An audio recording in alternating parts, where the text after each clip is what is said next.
And so, Ayato and Cyno banner is going to be back pretty soon, guys. Interesting second half of patch 4.2. And of course, the other day, we already have their official banner being released as well, which is why we have today's video. We'll look into the specific banners and discussing how good of a banner this would be for those of you who would decide to go for Ayato and Cyno at this point in time, plus some other very important considerations, whether you'd be pulling or not on this banner. So stay tuned throughout the video, guys, as it's going to be a very fun one.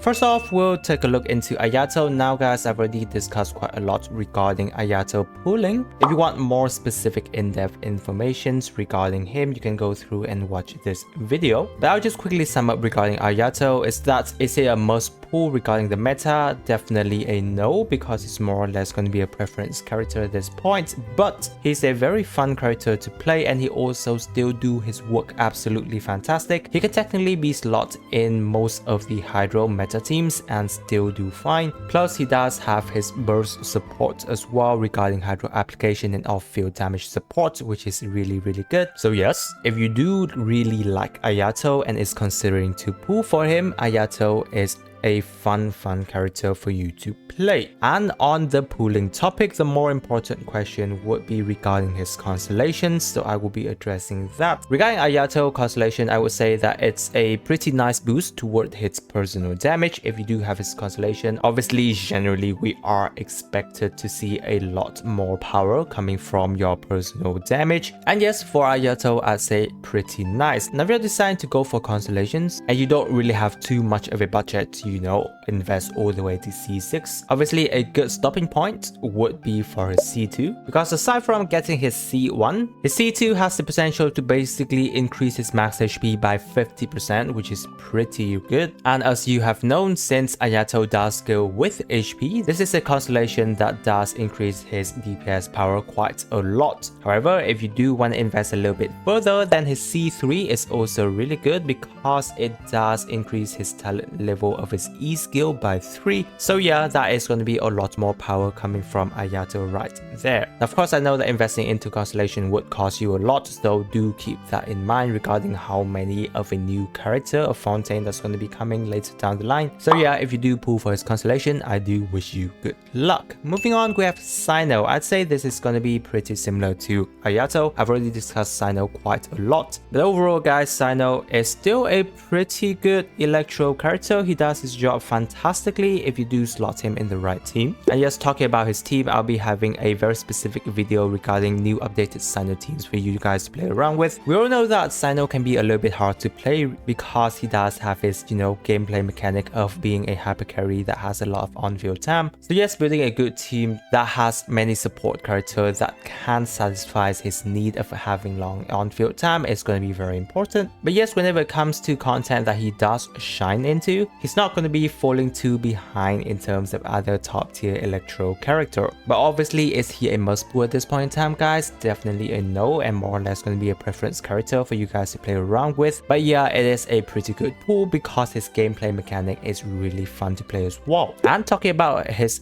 gameplay, obviously I'll be touching on his constellation for you guys as well. Now for Cyno, a very good stopping point would also be for his C2 if you're not someone who is able to go all the way to C6, obviously. But C2 also makes a very huge difference because you're basically getting a 50% electro damage bonus, which is absolutely huge, on top of the 20% attack speed increase that he has on his C1. Overall, a very good stopping point for you and pretty worthwhile if you do decide to go for Cyno constellation. Obviously, C3 is also pretty good because it does increase his burst. So if you're looking to more Cyno attacking power, definitely C3 is decently well. But once again, investing into constellation can be pretty costly, so I do wish you good luck if you have the Primo Gems to spare. Moving on, we're going to be taking a look into the 4-star character that appears on the banner this time around. I would say it's interesting, guys.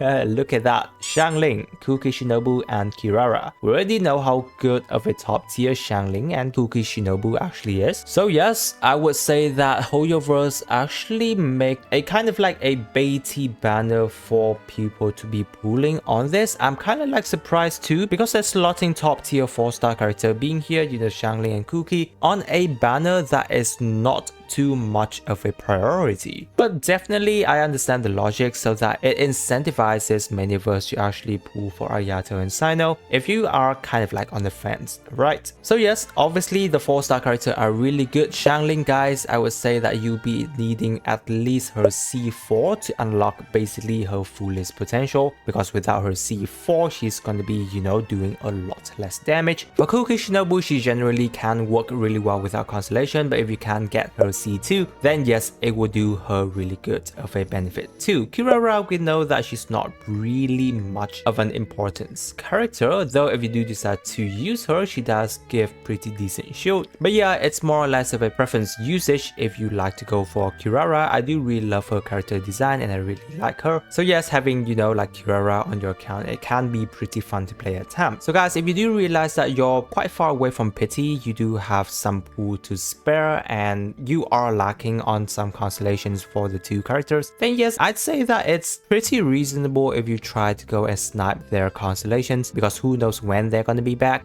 But if you really don't like Ayato and Cyno, that is totally fine. It's more important for you to save your pool and wait for our upcoming patch, which is patch 4.3, where, you know, Navia and our new Chevreuse is going to be arriving. Moving on, we have the weapon banner. Now, these weapons that are being featured, obviously the best in slots of Ayato and Cyno. These weapons on of itself, I would say, are pretty decent pool if you do decide to go for it, because technically speaking, it can be used on many of the characters. But here's the big but, is that even though it can be slot and be used on many of the character, most of the time they are only gonna be 2nd tier at most and can never beat the BIS or signature weapons of the character that you would decide to pull for. So yes, in other words, it's only the best option for Ayato and Cyno at this point in time. Therefore, I would only recommend you spending your Primo Gems on the weapon banner this time if you do decide to pull for Ayato and Cyno. However, another interesting thing here is regarding the 4-star, because it is really good. Apart from the Lion's Roar, all of the other options can be a very good use on your account, especially the Wizard. You would always want to have at least an R5 copy of this on each of your accounts, because Wizard most of the time also rivals many of the 5-star options, not to mention all of the other Favonius weapon type as well. That is really good. So it's really interesting to see that Hoyoverse is really trying their hardest on this banner, because I don't usually see this good of a 4-star tier weapon to be placed on a banner. And also on the character banner, we have 2 top tier 4-star characters as well. So once again, if you do have pretty good pity and you have a little bit of Primo Gem to spare, you're lacking in 4-star weapons, you may want to try and go for, like, you know, 1 to 2 pulls here and there and see where your luck takes you. But yes, overall it's more important for you to save your Primo Gems for future banners, and that is which we will be discussing right now, which is the discussion of future character banner. Now we know that Navia and Chevreuse, which is a 4-star and 5-star character, newest introduced in patch 4.3. I guys love Navia. I've been waiting ever since I see her character being introduced, not just seeing her being shown in the story quest. I just love her character design and love her even more after seeing all of her attack animation. So yes, definitely I'll be saving for Navia, and I know that many of us will be saving up for Navia as well, which is going to be a little bit tougher if you guys really do like Ayato and Cyno. So yes, that's going to be a bit of a consideration on your side, but I would say, guys, if you really do like Ayato and Cyno, I generally would recommend you try and pull them now. Since, guys, Navia, I would say that she's going to be coming back in around at max 4 patches in the future, while for Ayato and Cyno, they've already had a couple of reruns, so I really don't know when they're going to be back. It might be even, you know, 1.5 to maybe even 2 years if Hoyoverse really hate them, considering how many 5-star characters are being introduced at a constant completion rate at this point in time. Now, together with Navia, we don't really know which rerun characters are going to be. We already know that 3 reruns characters are definitely going to be making their appearance. Now, regarding speculation, there might be situation where, you know, Raiden, Yoimiya, and Ayaka might be back, which is pretty interesting. And I know that these characters are a really nice pool if you do decide to go for them. Obviously, guys, I would say that definitely not a must pool at this point in time. Regarding the meta, I will be touching on more of them in depth whenever we have the official confirmed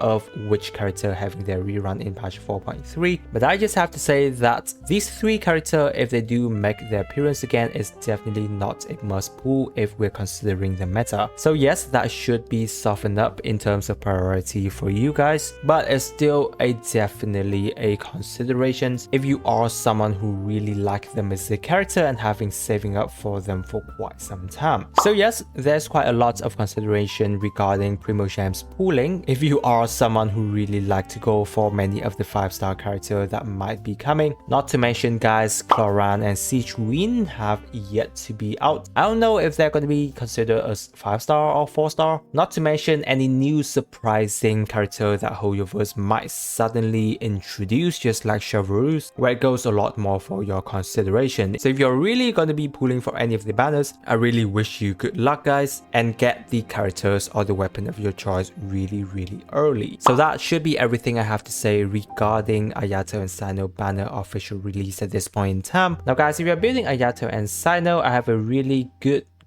video regarding their team builds, as there are a lot of updated team builds for these 2 characters ever since they were released. So yes, do check the video out right after this. If you're new to the channel, don't forget to subscribe, as I do post a lot of Genshin Impact videos and I'm sure it will be very valuable and give you a very fun time. I really appreciate you guys sticking with me till this part of the video, guys, and with that, I wish you a super day and I will catch you on my next video.